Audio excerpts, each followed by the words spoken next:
நிறைய இந்த தனுசு ராசிக்காரங்கள் பார்த்தீங்கன்னா உடம்ப நல்லா வளர்க்கணும்னு சொல்லக்கூடிய ஆசைகள் இருக்கும். ஜிம் பாடி, ஸ்போர்ட்ஸ், ஒரு பிடி மாஸ்டரு, இப்படி ஸ்போர்ட்ஸ் சம்பந்தப்பட்ட ஒரு அமைப்புல உங்க உடம்ப நீங்க கட்டுக்கோப்பா வச்சுக்குவீங்க. இப்படி மனைவி மக்களுடைய தன்மைக்காகவே வாழக்கூடிய தருணங்கள் உங்களுக்கு உண்டு. தனுசு ராசிக்காரர்களுக்கு பெண் குழந்தை பிறந்திருந்தா குடும்பத்துக்குனே ஓடுவீங்க. தனுசு ராசிக்கு ஆண் குழந்தைகள் பிறந்திருந்தா உங்க மனைவிக்கு துரோகம் பண்ணணும்னு சொல்லக்கூடிய எண்ணம், எதிர்மறையான ஒரு தேவையில்லாத ஒரு பெண் மோகங்கள் ஏற்படும். வெளிநாடு வெளிதேசத்துக்கு போகணும்னு ஆசைகள்லாம் இருக்கும். இருந்திருந்தா கூட தனுசு ராசிக்கும் உங்க மனைவிக்கும் கொஞ்சம் ஆகாம ஒரு பிரச்சனைகள் வந்துட்டு போகும். இந்த மோகத்திலிருந்து விடுபடுங்க.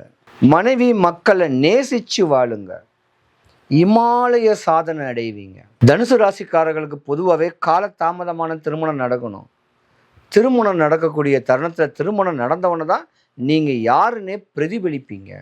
ஒரு 40 வயசுலேருந்து 55 வயசு வரைக்கும் குடல் சம்பந்தப்பட்ட உள் சம்பந்தப்பட்ட நோய் வர்றதுக்கான வாய்ப்பு இருக்கு. உங்களுக்கு உங்க சொந்த பந்தம், உங்களுடைய சர்க்கிளே உங்க வாழ்க்கையை பார்த்து சீரழிக்கிறதுக்கு உண்டான ஒரு அமைப்பையும் சூனியமும் பண்ணுவாங்க. தெய்வ நம்பிக்கை நிறைய வச்சுக்குங்க. தானம் பண்ணுங்க, தவம் பண்ணுங்க. கடவுள் நிறைய கொடுத்தா இயன்ற வரைக்கும் தானங்கள் பண்ணக்கூடிய அமைப்புல இருந்தா உங்களுக்கு தலைமுடி மட்டும்தான் கொட்டும். அந்த மாதிரியான ஒரு தருணமும் இருக்குது.